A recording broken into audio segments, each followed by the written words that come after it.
Hari yang baik dan berkah bagi kita semua. Hari ini saya cukup bahagia kita bisa ketemu lagi pada episode Ekonom Receh, dan senang teman-teman masih stay menonton. Pagi ini kita akan coba membahas tentang pengkaplingan anggaran atau mandatory spending. Pertanyaannya adalah apakah kita masih butuh mengkapling-kapling anggaran gitu, atau memiliki kebijakan mandatory spending gitu terhadap suatu sektor tertentu. Nah, pada episode kali ini saya akan coba memberi analisis saya terkait mandatory spending itu sendiri.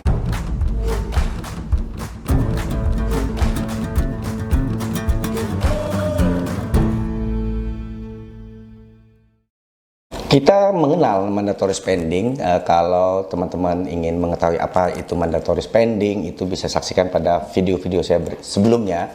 Nah, mandatory spending itu, atau simpelnya kita sebut pengkaplingan anggaran untuk sebuah sektor tertentu, itu sederhananya bermakna adalah bahwa pemerintah wajib mengalokasikan sejumlah anggaran tertentu setiap tahunnya dengan basis tertentu, misalnya total APBN, terhadap pembiayaan salah satu sektor atau suatu sektor tertentu. Bisa jadi pendidikan, kesehatan. Nah, isunya adalah saat ini apakah kita masih membutuhkan kebijakan tersebut gitu. Karena kalau kita memang sangat tertinggal, concern pemerintah tidak ada pada sektor-sektor dasar seperti pendidikan, kesehatan, oke, gitu ya. Kita perlu ada kewajiban gitu diatur oleh sebuah undang-undang atau regulasi lainnya agar pemerintah mengalokasikan sejumlah tertentu, sehingga pemerintah concern, mau nggak mau harus, siapapun pemimpinnya harus mengalokasikan hal tersebut, baik di pemerintah pusat maupun di pemerintah daerah. Tapi belajar dari peristiwa 2020, 2021, 2022, bahkan saat kita menghadapi COVID, pemerintah itu bahkan mengalokasikan anggaran kesehatan itu lebih dari kewajiban mandatory spending. Nah, kali ini saya akan bahas gitu, kenapa saya memiliki pemikiran kita perlu memikirkan ulang gitu, mempertimbangkan lagi kebijakan mandatory spending. Pertama, pengkaplingan anggaran itu atau mandatory spending itu memberi arti atau makna bahwa masalah pembangunan itu statis dari tahun ke tahun. Artinya dengan kita menyatakan, membuat kebijakan bahwa untuk satu sektor tertentu anggarannya harus sekian persen dari APBN, itu kan artinya bahwa kita melihat masalah pembangunan itu statis dari tahun ke tahun. Artinya setiap tahun masalah kita itu saja gitu. Padahal kan dinamika pembangunan itu dinamis. Mungkin tahun ini kita concern atau masalahnya yang perlu kita heavy instrumen fiskal itu kepada sektor kesehatan. Tapi belum tentu tahun depan sektor kesehatan. Bisa jadi sektor yang lain yang lebih membutuhkan perhatian pemerintah gitu. Nah, itu yang pertama. Yang kedua adalah kita dengan coupling anggaran ini artinya kita melihat bahwa masalah masyarakat sama antar wilayah, antar daerah. Padahal kan tidak. Bisa jadi di Kabupaten A masalahnya atau isunya adalah pendidikan karena masih kurang di sana. Sehingga memang kita perlu anggarannya besar di pendidikan atau sejumlah tertentu. Tapi di kabupaten atau kota B mungkin masalahnya bukan pendidikan, bisa saja infrastruktur.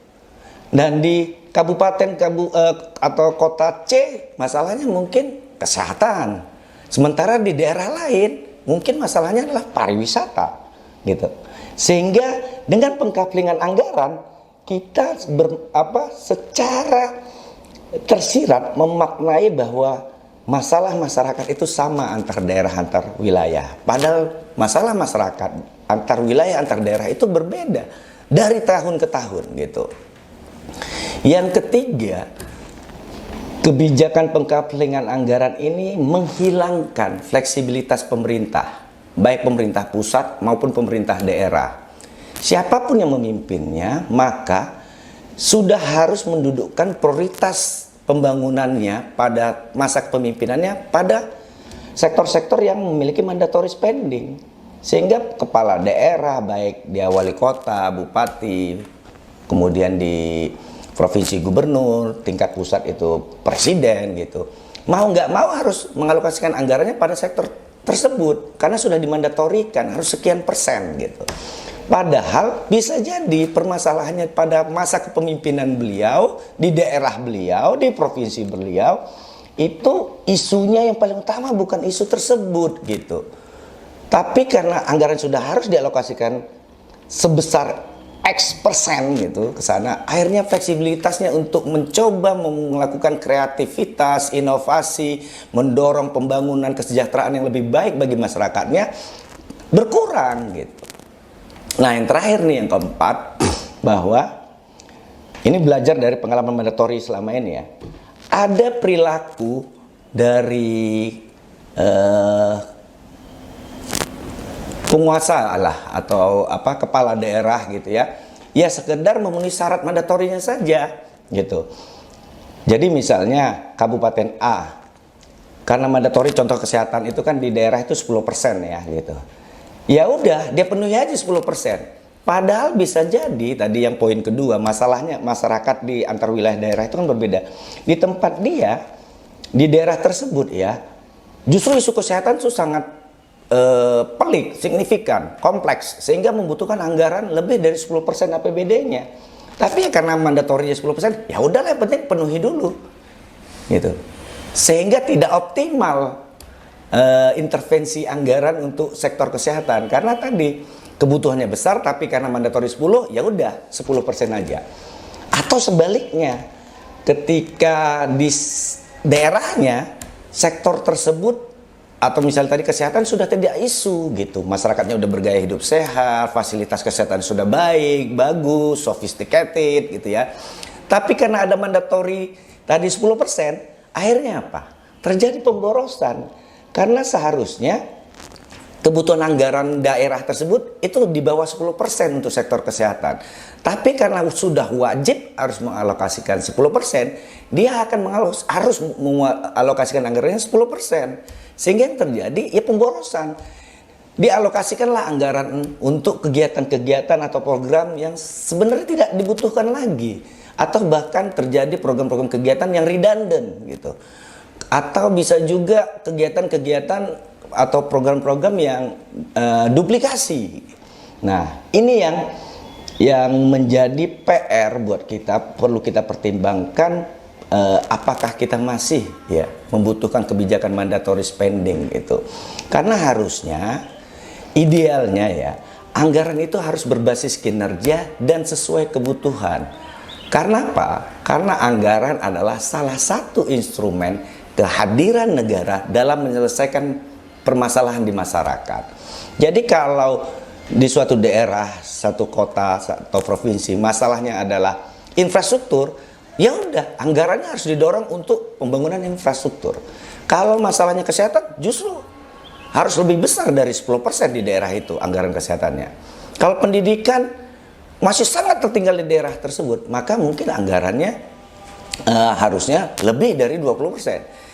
Cuma yang perlu kita pahami adalah setiap sektor pembangunan itu saling terkait. Bisa jadi muncul isu kesehatan di suatu masyarakat bukan karena kesehatannya, tapi akses masyarakat untuk ke tempat fasilitas kesehatannya yang terbatas. Hingga dibutuhkan apa? Infrastrukturnya yang harus dibenerin. Alokasi infrastrukturnya harus lebih besar untuk membangun konektivitas antar satu daerah ke daerah lain, suatu lokasi di daerah itu gitu, sehingga masyarakat akan lebih mudah, lebih murah untuk mendapatkan akses fasilitas kesehatan. Bisa juga dengan infrastruktur di sini tidak harus jalan, jembatan, itu bisa juga infrastruktur teknologi gitu. Atau bisa jadi masalah kesehatan muncul karena edukasi gaya hidup sehatnya yang belum sampai ke masyarakat. Sehingga yang perlu dilakukan adalah kegiatan-kegiatan, program-program edukasi yang membuat masyarakat punya keinginan, kesadaran sendiri untuk hidup sehat.